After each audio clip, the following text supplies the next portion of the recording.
Doctor साहब, आड़ू, जी sir. Peach, बिल्कुल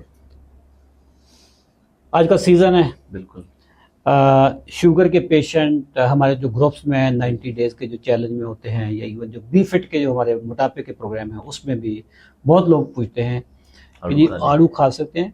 अच्छा, खा सकते हैं तो कितने खा सकते हैं, कितने खा सकते हैं तो कब खाने? तो ये इस तरह के सवाल होते हैं। तो डॉक्टर साहब, आज आप बताएंगे कि आड़ू खाना चाहिए शुगर के बिल्कुल पेशेंट? सर, शुगर के मरीज या मोटापे के मरीज हाँ। जो हमारे से ये सवाल पूछ रहे होते हैं ग्रुप्स में, आज हम सबकी कन्फ्यूजन के लिए बताना चाहें कि आड़ू का इस्तेमाल कर सकते हैं। आड़ू खा सकते हैं? बिल्कुल खा सकते हैं। इसका ग्लाइसेमिक इंडेक्स जो है वो वैसे तो 28 से 56 के दरमियान बनता है, लेकिन जो एवरेज है वो 35 बनता है। जो एवरेज 35 का मतलब है कि बिल्कुल सेफ है, सेफ है, लेकिन ले सकते हैं।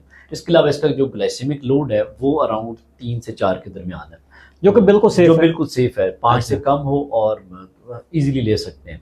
ठीक है। इसके बेनिफिट्स बहुत सारे हैं, जो कि पीच को या आड़ू को सुपर फूड के तौर पे भी समझा जाता है। अच्छा। इसमें डिफरेंट मल्टीविटामिन्स भी हैं, जिसमें विटामिन ए है, विटामिन सी है, विटामिन के है।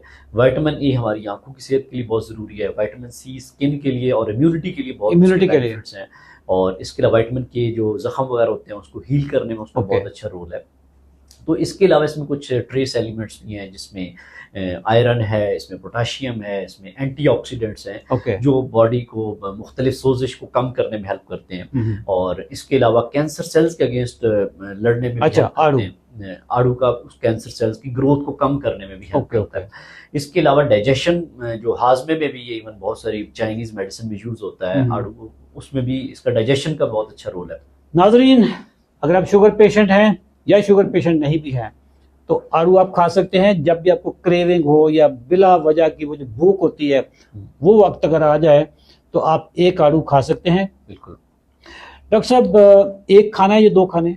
एक खा लें या दो खा लें, लेकिन उसके बाद थोड़ी सी सेफ है वैसे। हाँ, ठीक है, वॉक कर लें थोड़ी सी। हाँ। ताकि और इसको मेन खाने या मील के साथ ना लें, और इसका जूस ना लें। हाँ, इसका एक तो जूस नहीं लेना, और इसको आपने नाश्ते में नहीं खाना। नाश्ते में कोई फल आपने नहीं खाना।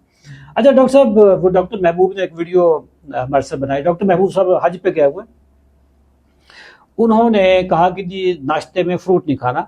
और बहुत लोगों ने, क्योंकि हमारे यहाँ जहालत बहुत है, लोगों को पता ही नहीं है कि जो फ्रुक्टोज है अगर आप खाली पेट लेते हैं तो आपकी जो इंसुलिन लेवल्स को ना वो स्पाइक करता है, जिससे इंसुलिन रेजिस्टेंस होती है, जिससे फिर सारी बीमारियां शुरू हो जाती हैं। अच्छा, उसमें लोग कह रहे थे जी इमरान खान तो खाता ही फ्रूट है सुबह दही में डाल के। अब इमरान खान का ये वाला पता तो चल गया आपको कि वो सिर्फ फ्रूट खाता है, ये नहीं पता आपको कि वो फ्रूट खाने से पहले कितने किलोमीटर वो दौड़ लगाता है और कितनी रिगरस एक्सरसाइज करता है। वो जेल में भी रिगरस एक्सरसाइज करता है। ठीक है। तो नाजरीन, आपने नाश्ते से मतलब आपने नाश्ते में खाली पेट आपने फ्रूट नहीं खाना। जूस तो बिल्कुल मना है। जूस पीने का मतलब ये है कि आपने फ्रुक्टोज का टीका लगाया, जिससे आपका यूरिक एसिड बढ़ता है, जिससे फिर आपकी शुगर बढ़ती है, सारी चीजें होती है।